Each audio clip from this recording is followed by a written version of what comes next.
Merci beaucoup de nous rejoindre. Yaoulen qui se poursuit. Si vous nous rejoignez, nous sommes ensemble en direct jusqu'à 11h, 9h. Les infos avec Léa. On parlera évidemment de l'affaire Fodé Ndiaye, le don d'organes bientôt permis au Sénégal. Les préparatifs de notre fête nationale demain, 4 avril. Et puis enfin, il y aura de l'actualité internationale. Tout à fait, c'est excellemment dit, Pape Cher. C'est parti pour cette édition. Nous reparlons de l'affaire Fodé Ndiaye. Les jeunes de Colobane qui avaient manifesté pour réclamer la libération de leurs camarades présumés coupables du meurtre du policier ont été sanctionnés. Ces jeunes se sont vus infliger le paiement d'une amende de 50 000 francs CFA. Cher Abdou Khadir Mbakesek et Yaya Diallo. Les 5 personnes arrêtées jeudi passé héritent d'une peine d'amende de 50 000 francs. Ils sont accusés de participation à un rassemblement non autorisé. Un verdict salué. Une décision que nous saluons parce que nous pensons que c'est une décision d'apaisement. Je pense que la justice doit être préoccupée par des cas beaucoup plus sérieux que ça, plutôt que de s'attarder sur des questions secondaires. Et nous estimons que ce malheureux incident, je l'appelle malheureux incident parce que rien n'a été voulu dans cette affaire-là. C'est des jeunes qui étaient venus exercer une liberté qui a été reconnue par la loi. Les déclarations faites à la police posent souvent des problèmes, ce qui remet en cause le déroulement d'un bon jugement. Vous savez, il y a toujours un procès de la police parce que vous savez, c'est la police qui arrête, c'est la police qui fait des enquêtes. Et tout cela est réglementé par les lois et règlements de ce pays-là. Maintenant, si nous voyons des problèmes par rapport à tout cela, il est de notre devoir en tant que défenseur des droits et libertés de les dénoncer, mais également d'en tirer toutes les conséquences relativement à l'application de la loi. Les accusés s'indignaient de l'arrestation des présumés coupables de la mort du policier Fodé Ndiaye, une affaire toujours pendante devant la justice depuis plus de 2 ans. Et puis une avancée notable dans le domaine de la médecine avec cette nouvelle, le don d'organes et de tissus bientôt permis au Sénégal. Le gouvernement planche actuellement sur un projet de loi concernant la transplantation. Le Premier ministre Aminata Touré l'a annoncé ce mardi à Kaolack. Nous l'écoutons au micro de Daouda Sow. La transplantation moins onéreuse permet aux patients de retrouver son autonomie. Elle constitue une solution de haute importance. Toutefois, elle fait l'objet de beaucoup d'actes illégaux à travers le monde. Donc, elle ne peut se concevoir sans encadrement juridique. C'est dans ce sens que Madame le ministre de la Santé et de l'Action sociale a déjà préparé un projet de loi à l'attention de son Excellence, Monsieur le Président de la République, sur le don d'organes et de tissus. L'adoption de cette loi permettra de faire la transplantation rénale au Sénégal et de soulager ainsi de nombreuses personnes. Kaolack a abrité l'inauguration d'une unité de dialyse et d'un centre de réinsertion sociale pour les malades souffrant de troubles mentaux. Parmi les ayants droit, les personnes vivant avec ce handicap. Ces dernières pourront bientôt étrenner un centre de formation socio-professionnelle. Compte rendu de Daouda Sow et Mohamed Dieng toujours.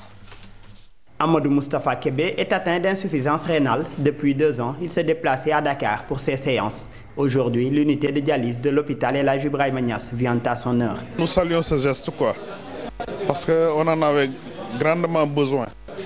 Parce que nous sommes des malades qui habitent à Kaolack, mais qui résident à Dakar depuis. Et vraiment, nous sommes contents que Kaolack ait un centre de dialyse. Les soins ici, c'est aujourd'hui qu'on a démarré. Mais nous constatons qu'on ne nous a pas demandé de l'argent. C'est totalement gratuit. Le Premier ministre, en compagnie du ministre de la Santé, a procédé à l'inauguration du centre de dialyse, une nouvelle structure pour faciliter aux populations l'accès à certains soins de santé. L'ouverture de cette unité d'hémodialyse démontre, s'il en était encore besoin, la volonté du chef de l'État du Sénégal de mettre à la disposition des populations des soins spécialisés, de qualité, quel que soit leur lieu de résidence. Un autre centre à Kaolack, le centre Imam Hassan Cissé pour la réinsertion sociale des malades mentaux. Le centre de réinsertion sociale de Kaolack, avec une capacité d'accueil de 56 patients, assure en plus de la surveillance de leur état clinique par une équipe de soins, l'encadrement avec des moniteurs spécialisés notamment en aviculture, horticulture et artisanat, pour ne citer que ces domaines. La visite du Premier ministre et du ministre de la Santé s'est achevée à Bambey. Là, le Centre national de réadaptation socio-professionnelle des personnes handicapées est officiellement ouvert. Une manière pour les autorités d'éradiquer la mendicité chez ces couches vulnérables. La carte d'égalité des chances bientôt disponible pour les personnes vivant avec un handicap. Le Premier ministre a procédé à la remise symbolique de la certification du handicap. Première étape dans le processus de délivrance de cette carte. Nous écoutons le docteur Cherdiaï, directeur général de l'action sociale, au micro de Daoud Asso.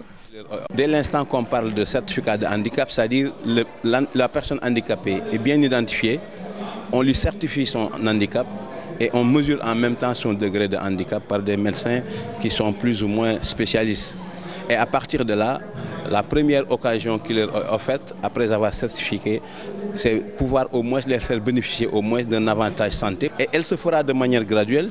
Quand il y a besoin de transport spécifique ou des besoins d'enseignement, le ministère du Transport ou le ministère de l'Éducation viendra également pour apporter son input dans cette carte qui va vraiment donner des avantages significatifs qui vont permettre aux personnes handicapées d'être beaucoup plus autonomes et de pouvoir vraiment aller dans le sens d'être intégrées. Et nous fermons ce sujet pour parler de la fête de l'indépendance qui sera célébrée demain. Pour les 54 ans de notre accession à l'indépendance, les Sénégalais vont renouer avec le défilé civil après 2 ans d'absence. Dans l'armée, l'événement se prépare avec enthousiasme. La DIRPA faisait face à la presse ce mercredi. Une rencontre au cours de laquelle le programme du 4 avril a été déroulé. Compte rendu, Aminata Mbaresso. Place de l'Obélisque. 54e année de l'accession du Sénégal à l'indépendance, l'armée veut un défilé grandeur nature. Le 4 avril, contraintes et impératifs convergeront vers la rigueur. La rigueur parce que ça fait 2 ans que nous n'avons pas eu à célébrer un événement similaire. La rigueur parce que nous aurons en fait le Gotha de notre République là-bas sur la place de l'Obélisque. La rigueur du moins parce que tous, n'est-ce pas, toutes les populations nous regardent, nous écoutent et nous suivent. Mais aussi la rigueur, parce que lorsqu'on fait quelque chose et on a la mission de faire quelque chose, on a le devoir aussi bien physique que moral, n'est-ce pas, de bien la faire quand on parle de cette chose-là. Au cours d'un point de presse, les militaires ont déroulé le programme pour la fête du 4 avril. Dans la soirée du 3 avril, nous allons avoir la traditionnelle retraite au flambeau. Maintenant, le 4 avril, le jour J, il y aura une importante cérémonie de prise d'armes avec remise de décoration.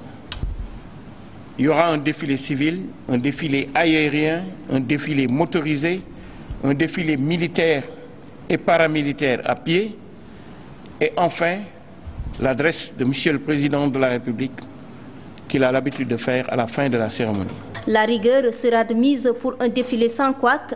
L'armée en appelle à la collaboration de la population civile. Voilà, et on a hâte d'être à demain pour admirer ces beaux défilés. L'actualité internationale nous mènera respectivement au Burkina, en Égypte et au Chili, où un séisme de magnitude 8,2 s'est déclaré avant-hier dans la nuit. Récit Aminata Mbaresso. Ce mercredi, le tribunal de grande instance de Ouagadougou se prononce sur une demande de la famille de Thomas Sankara d'exhumer le corps de l'ancien président assassiné en 1987. Cela pour effectuer des expertises ADN et vérifier que c'est bien sa dépouille qui repose dans sa tombe. Aboubakar Sharif Ahmed alias Makabouri a été tué par balle mardi soir à Mombasa. Figure de l'islam radical kényan, il annonçait que les autorités kenyanes voulaient sa mort. Il était dans le viseur des États-Unis et de l'ONU qui le décrivait comme un recruteur de jeunes musulmans kenyans en vue d'activités militantes violentes en Somalie. En Égypte, 3 bombes ont explosé ce mercredi au Caire. Bilan, un général de la police tué et 5 blessés. Ces attaques se multiplient depuis la destitution du président islamiste Mohamed Morsi. Au même moment, le maréchal Abdel Fattah al-Sisi a déclaré sa candidature à l'élection présidentielle prévue les 26 et 27 mai prochains. Au Chili, c'est un fort séisme qui s'est déclaré dans la nuit de mardi à mercredi.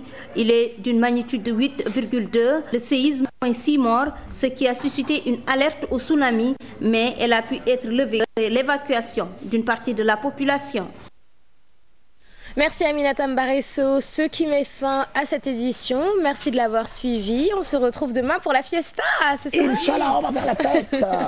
On va faire la fête. Comment il faut s'habiller, Pape Cheikh? En vert, jaune, rouge, comme moi. Et si j'ai pas? Et si on n'a pas? Tu mets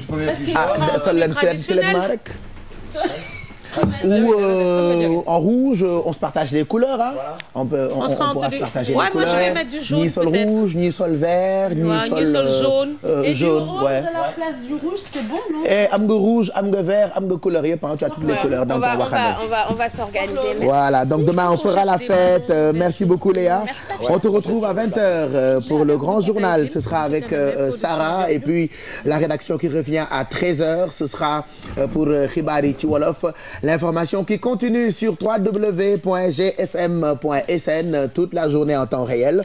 Bon appétit itam, n'hésitez pas, l'observateur itam mën ngeen fa fekk ay xibaar yu wér te wóor.